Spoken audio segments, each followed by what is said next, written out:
Black excellence. Its importance goes beyond just a single month each year. That's why News Channel 6 proudly presents Celebrating Black Excellence 365. Each month we'll highlight an individual or organization who inspires their community and improves the lives of people around them. If you know a deserving recipient, visit WJBF.com and fill out the nomination form. Celebrating Black Excellence 365, only on News Channel 6.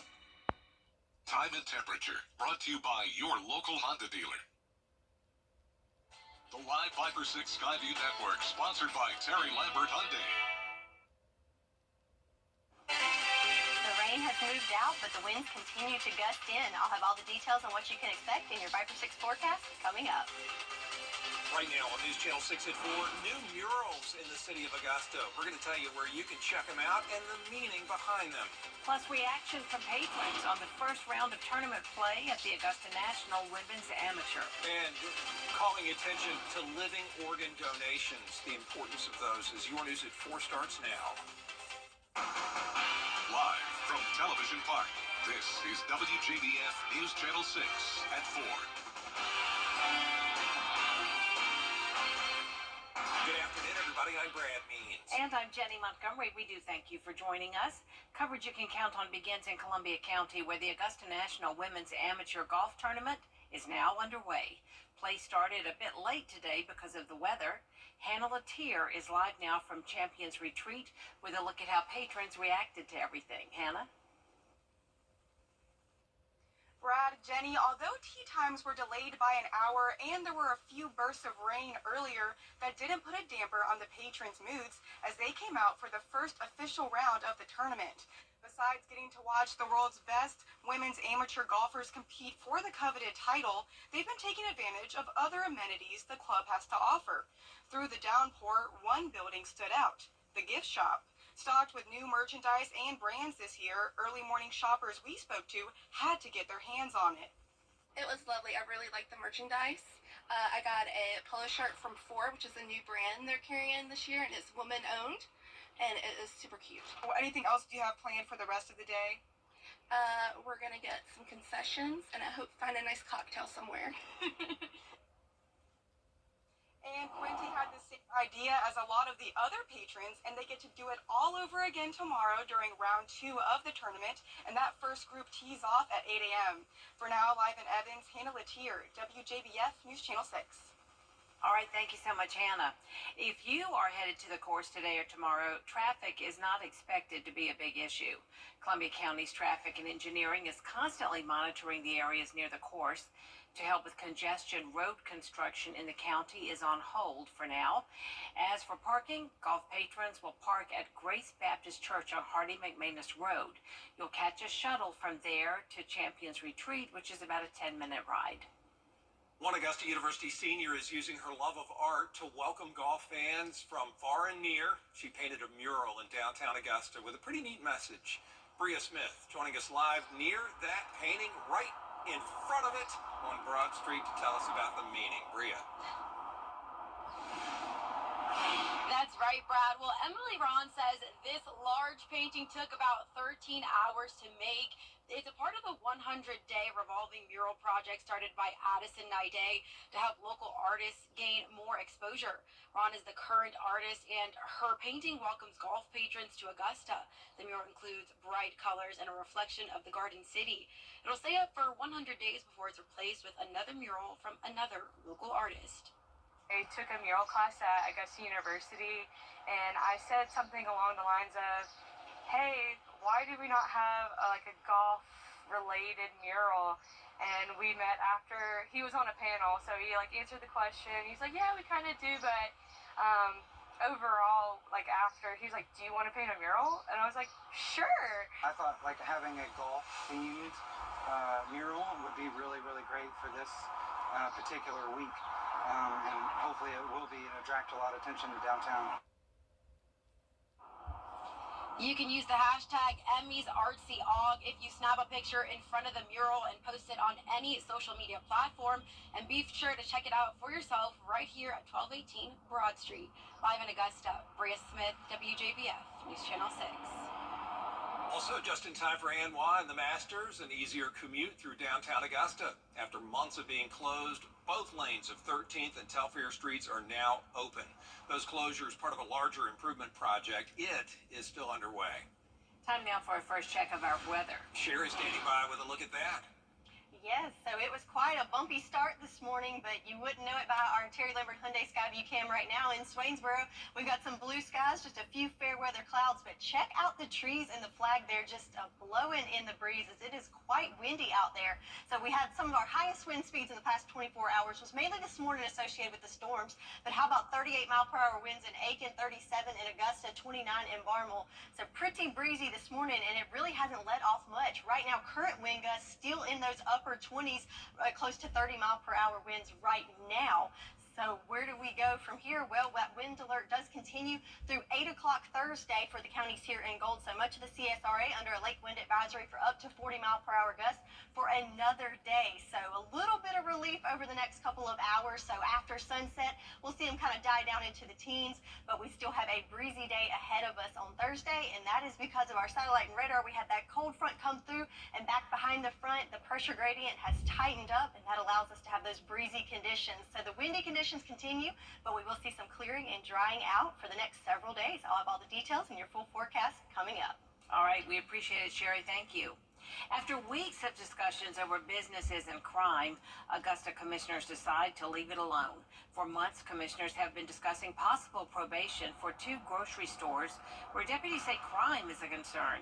But in the end, city leaders voting 6-4 against taking any action after the stores said they reduced hours and added security. They kept telling us about the things they had done since they were brought in front of the commission, which tells me that they weren't going to do anything until they were brought in front of the commission. So that's the reason why I've supported putting all of these businesses on probation. Last month, commissioners did vote to put Club Rain on probation following a deadly shooting on the property back in January, but city leaders voted to rescind that action. Questions tonight about a local park's safety 2 days after a shooting. Investigators say one person was shot Monday at Diamond Lakes Park. Authorities have now confirmed the victim is a 17-year-old male and was shot once in the right leg. That victim was hospitalized but is expected to survive. People who use the park say the shooting is surprising, and Diamond Lakes is normally a safe place. Actually, this is a beautiful park, and it's a peaceful park. You know, every once in a while, you hear things, but to hear that, you know, the shooting and stuff, that was very, serious and sad. The sheriff's office says this remains an ongoing investigation. We'll have reaction from city leaders coming up on News Channel 6 at 5. Aiken city leaders getting a first look at the design for a mixed-use building planned for downtown. Aiken Bureau Chief Sean Cabbage-Talk explains. We need more commercial development in the downtown district of Aiken. The 3-story brick building will be on a vacant lot on Newberry Street between Buzz Rich's law office and several townhomes. The project is funded by a $25 million settlement with the Department of Energy over plutonium storage at SRS. Just building houses as fast as they can put them up, and they're selling as soon as they get them built. So commercial development and residential development is doing well in Aiken County. The building's first floor will house conference space, potentially including USC Aiken Science Education Center. The top 2 floors may be leased to the Savannah River National Lab for office space. It's a nice community, so it should be maybe staying this way. Plans also include a green space, 39 parking spaces, and a buffer between the parking area and nearby townhomes. And are they going to have adequate parking for it so that people don't have to walk a long way to get to it? And that would be my only concern. Several people News Channel 6 spoke with said the new building should go with renovations at the old Aiken Hospital, citing more space and parking. Meanwhile, the plans will head to City Council once the Design Review Board approves. In Aiken, I'm Aiken Bureau Chief Sean Cabbage-Talk, WJBF News Channel 6. April is National Donate Life Month, and Piedmont Hospital is honoring organ donors and recipients. An event this afternoon featured a representative from LifeLink, parents of organ donors, and the CEO of Piedmont. all speaking in support of those who have donated to help others, and they hope more people do the same. The significance of what we're doing today is raising the Donate Life flag just as a visual symbol for everybody to see and ask questions about. And we raise it at 108. And the reason for that is because one donor can save the lives of 8 individuals through organ donation. We also celebrate tissue donors this time of year, eye donors, everyone who's given that gift. And we're just happy and proud to be a part of it. Last year, Piedmont did 10 organ transplants. It's impressive, but it's not making a dent in the issue overall. 100,000 people in America waiting for a transplant, 3,000 in Georgia. Today, local and national food organizations are doing what they can to serve the people of Augusta. Wheels Up, teaming up with Golden Harvest for a day of service. Volunteers, as you see there, boxing up and giving out food to those who otherwise might go without.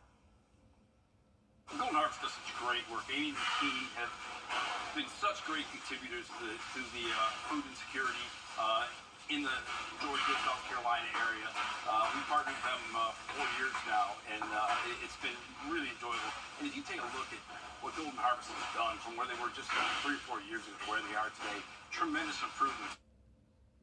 Big time for Wheels Up, as you might imagine. A lot of private jets in and out of Augusta over the next couple of weeks. They also volunteered at the Master's Table Soup Kitchen today.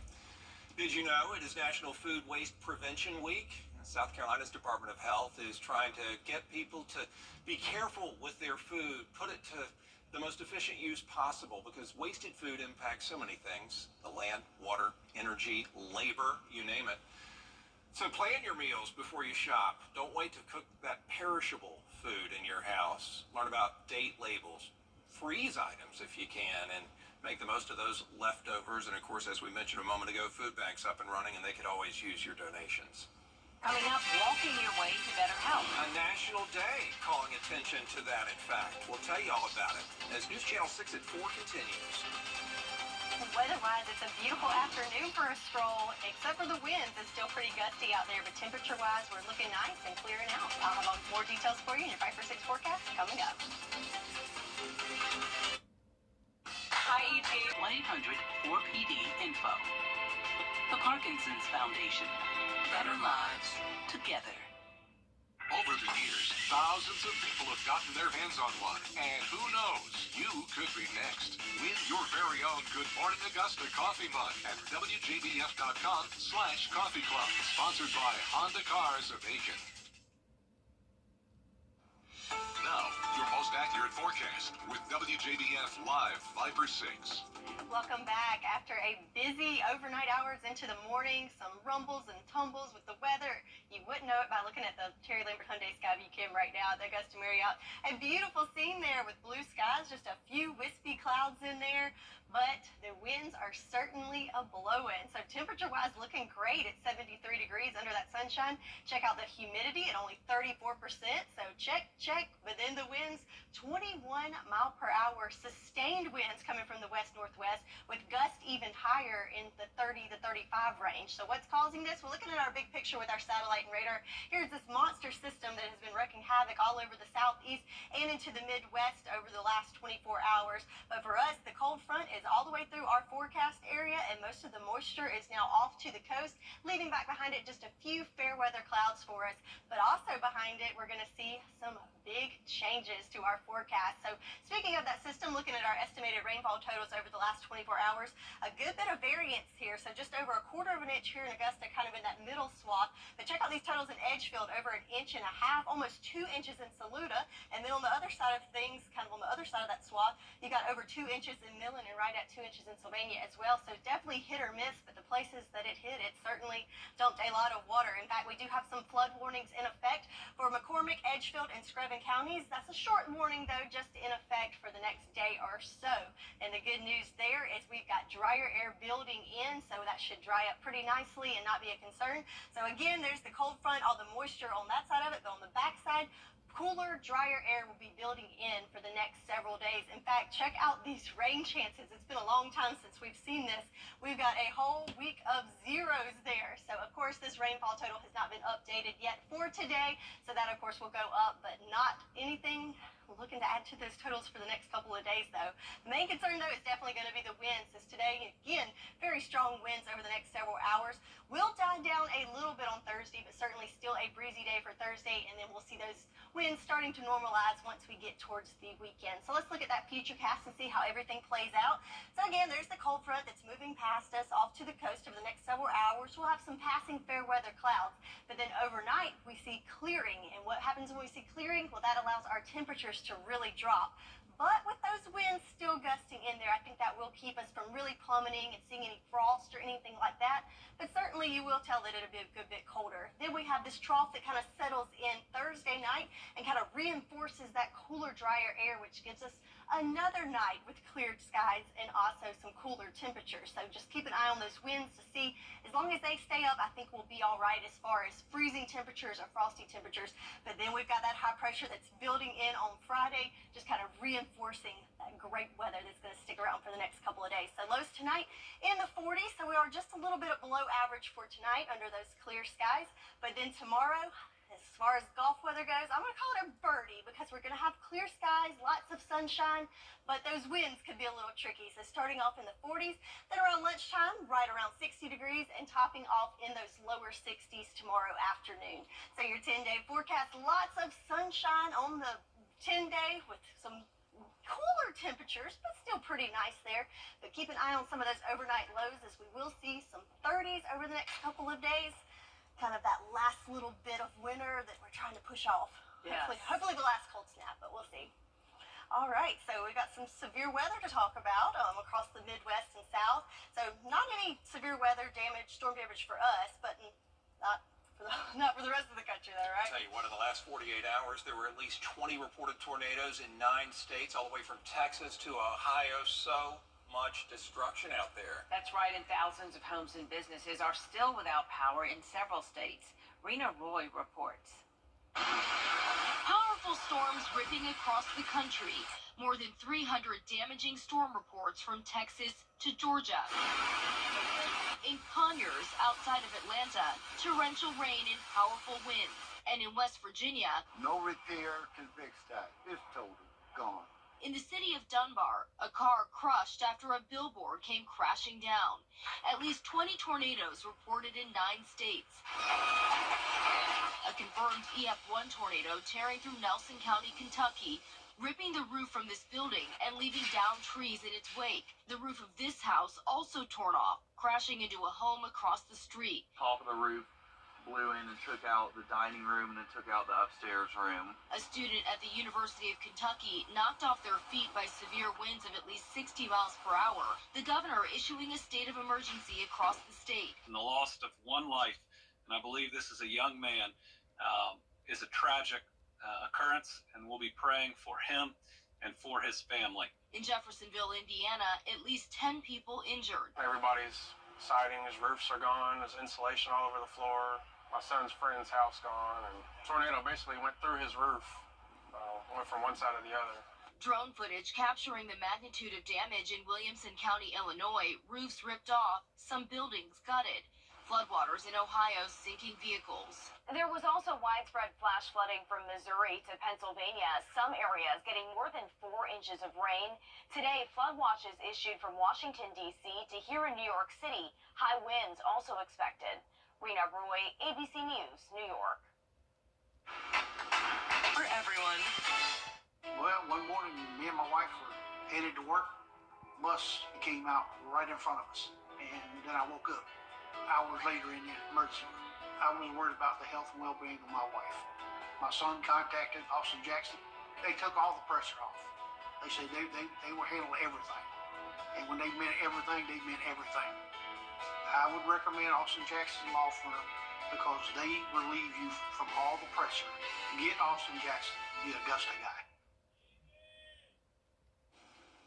handwritten original Sherlock Holmes manuscript is expected to bring in over $1 million at auction. The Sign of the Four is the second novel written that features Sherlock Holmes, created by British writer Arthur Conan Doyle, published back in 1890. This was Doyle's first draft of the novel, which eventually became one of the most famous Sherlock Holmes stories. It's just one piece of a literary collection up for auction that once belonged to a Chicago area doctor who died in 2022. Well, there's a lot more coverage you can count on at 4:30. Including how the White House is putting a cap on the price of inhalers and how more savings could be on the way.